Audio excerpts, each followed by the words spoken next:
In a lot of his works, Mamoru Oshii uses hauntingly atmospheric location scenes, consisting of long shots of cities, dragging you into the world of his stories, making you feel like you're really there, like you're actually part of the harsh dystopian setting. He uses them very similarly in many of his titles, and they work tremendously to connect you with the setting. So I want to find out why these scenes are so memorable and how they affect the movie they're in. I'm going to be looking at 3 different scenes in this video, one from Patlabor, one from Ghost in the Shell, and one from Ghost in the Shell Innocence.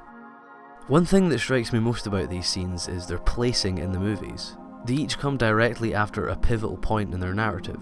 For example, in Patlabor the scene comes directly after they transition into war, or in Ghost in the Shell it happens as Motoko comes to a turning point in the understanding of herself. Let's have a closer look at each scene, starting with Patlabor.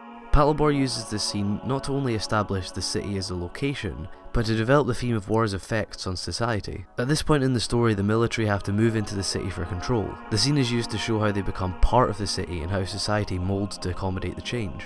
An important element to look at during this scene is the visual symmetry between aspects of the city and aspects of the war. Like this scene here where a man is waving to some children from his tank. Notice how the head moves in sync with the head part of the tank. Or this shot here where you see military helicopters flying on one side of the screen and people working in their offices on the other.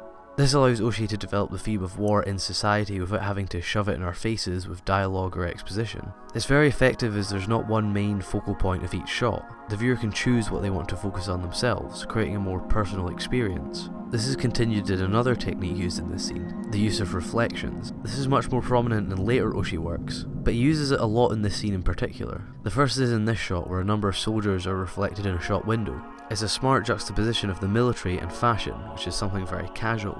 Then again in this beautifully framed shot of some soldiers standing guard as people just get on with their lives. But what's important about this and the next 2 reflection shots is that the reflection isn't just a straight mirror of these scenes. They're all obscured by angles and paneling of the structures. This highlights the kind of uncertainty people are hiding during these situations. The unsurety society has is important for a major theme of the movie, which I'll explain in a minute. The final act of this scene is snow. During the last section of the scene, snow starts slowly descending and the war and the city are literally merged together.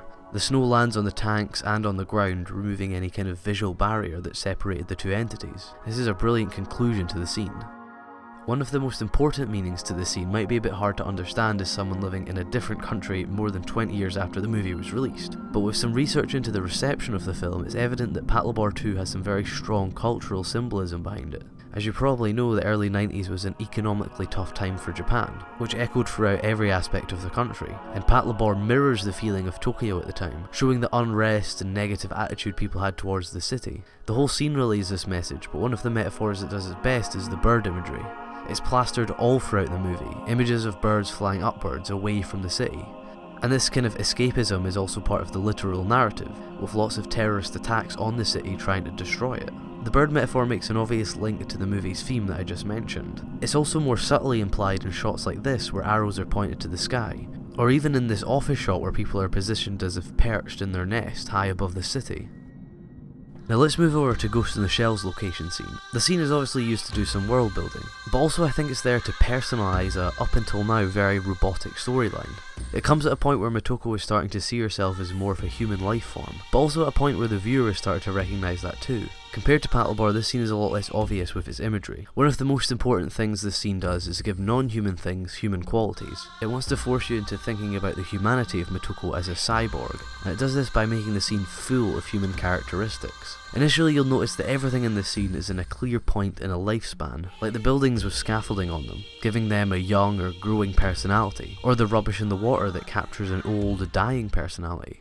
And how certain parts of the scene move is very human as well. For example, this shot of the street is abuzz with water trickling through it, giving it the sense that the street is alive, as if it has a pulse. Or the boat in this shot that bobs up and down, giving the clear imitation of something breathing. Even the feathered plane at the start mimics a bird in flight. It's all very human, which is impressive considering it's actually a dark, cyberized city. Motoko is obviously a cyborg, and one of the aspects that troubles her the most is her artificial body. In fact, in one of the shots she sees someone with the same or a very similar version of her body, and this is continued throughout the scene with the use of repetition, which you can find in almost every shot. The main examples would be the identical posters on the wall, the children running along the road with identical umbrellas, or the mannequins who are wearing different clothes but are all identical underneath. Or even in very subtle shots like this close-up of Motoko, the background is 4 repetitive squares on the roof. Repetition is a vital part of this scene, and it drills home the feelings of Motoko. It kind of forces the viewer into thinking like Motoko's thinking.